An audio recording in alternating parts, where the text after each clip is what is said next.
కాంగ్రెస్ ప్రభుత్వంపై తీవ్ర ఆగ్రహం వ్యక్తం చేశారు మాజీ మంత్రి బీఆర్ఎస్ ఎమ్మెల్యే హరీష్ రావు. తమ పార్టీ కార్యకర్తలపై అక్రమ కేసులు పెడుతున్నారని ఆరోపించారు. ఎవరిపైనా కేసులు పెట్టినా ఊరుకునే ప్రసక్తే లేదని హెచ్చరించారు. పోలీస్ స్టేషన్లు, పోరాటాలు కొత్త కాదన్నారు.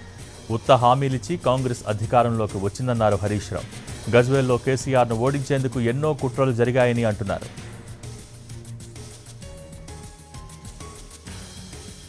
మంత్రి గారే మన ఎమ్మెల్యే ఉన్నా ఏ ఒక్కరోజన్నా ఒక కాంగ్రెస్ పార్టీని లోపలేసినామా, అక్రమ కేసులు పెట్టినామా, అట్లాంటి కుట్రలు చేసిన చరిత్ర మన పార్టీకి ఉందా?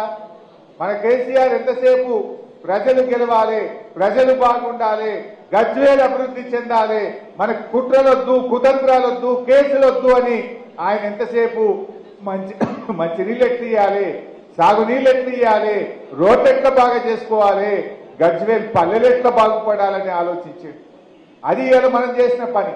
కానీ వీళ్ళు వచ్చి 15 రోజులు కాలే, కేసులే కేసులు. ఇప్పుడు మా తమ్ముడు చెప్పిండు, మా వర్గం తమ్ముడు చెప్పిండు. ఇప్పుడు చాలా మంది మా కార్యకర్తలు కూడా చెప్తా ఉన్నారు నాకు, ఏంది ఎంతసేపు బెదిరించుడు, మన కుట్రలు, క్రిమినల్ కేసులు, రాజకీయాలు చేస్తా ఉన్నారు వాళ్ళు.